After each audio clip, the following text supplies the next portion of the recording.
Alam naman natin, matagal nang may alitan ng Israel at Palestine.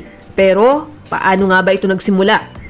Ang sigalot sa pagitan ng Israel-Hamas ay naguugat pa sa historical at geopolitical na siyang nagpapakomplikado at nanganak pa ng maraming issue.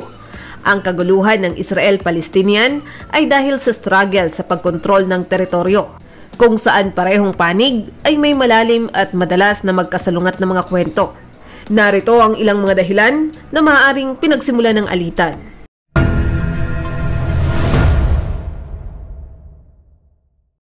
Number 1. Historical background.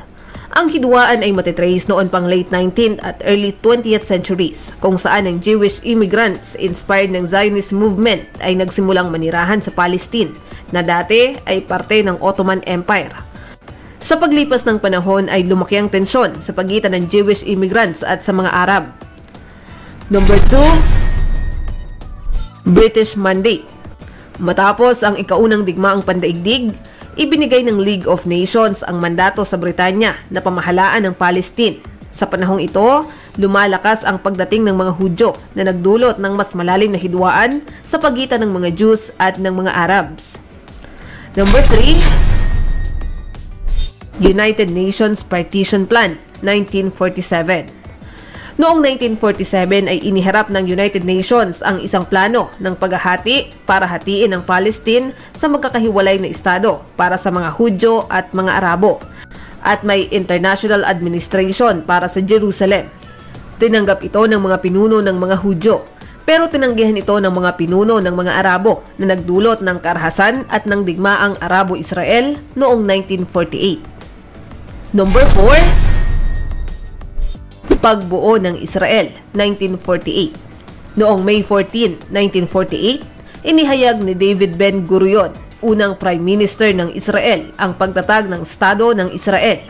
Ito ang naging sanhi ng unang digmaang Arabo-Israeli habang tinututulan ng mga kalapit bansa ng Arabo ang pagkakabuo ng Israel. Number 5. Krisis sa Palestinian refugee. Ang digmaang 1948 ay nagdulot ng malawakang krisis sa mga Palestinian na napalayas mula sa kanilang mga tahanan. Marami sa kanila ang napadpad sa mga kampo ng mga Palestinian na nasa mga kalapit bansa, na nagpalala ng nararamdamang kalungkutan, paghihirap at pagkalito dahil sa paglisan sa tahanan. Number 6.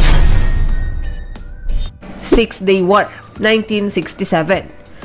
Noong 1967, naganap ang maikli ngunit matinding digmaan ng Israel laban sa mga kalapit bansa nito na nagresulta sa pagkamit sa Israel ng West Bank, Gaza Strip at iba pang teritoryo. Ito ang naging umpisa ng pag-uukupa ng Israel sa mga nasabing lugar na lalo pang nagpalala ng alitan. Number 7. Ang pagkakaroon ng Hamas. Noong mga huling bahagi ng 1980s, sumiklab ang Hamas, isang pangkat ng mga Palestinyanong Islam, bilang isang pampulitikal at militar na puwersa na nagpahirap at humamon sa Palestinian Authority at sa mga negosasyon nito sa Israel. Kinontrol ng Hamas ang Gaza Strip noong 2007. Number 8. Patuloy na alitan. Ang alitan ay nagdulot ng maraming digmaan, sagupaan at tahimik at kalmadong panahon. Ngunit nananatiling may mga pangunahing issue tulad ng teritoryo, mga borders, seguridad, mga refugees, at ang status ng Jerusalem na itinuturing na sagradong lungsod ng parehong mga Hudyo at mga Muslim. Ang pagsisikap na makamit ang pangmatagalan na solusyon sa alitan ng Israel at Hamas ay kasama ang pandaigdigang diplomasya, negosasyon para sa kapayapaan, at iba't ibang mga plano para sa kapayapaan. Ngunit ang sitwasyon ay nananatiling komplikado at hindi natutugunan, at paminsan-minsan ay sumasabog ang karahasan sa rehiyon. Ang pinagmulan ng alitan ay mahigpit na nagkakabit sa mga pangyayari sa kasaysayan, relihiyon at pambansang mga kadahilanan na nagiging isa sa pinakamatagal at malalim ang ugat na alitan sa buong mundo.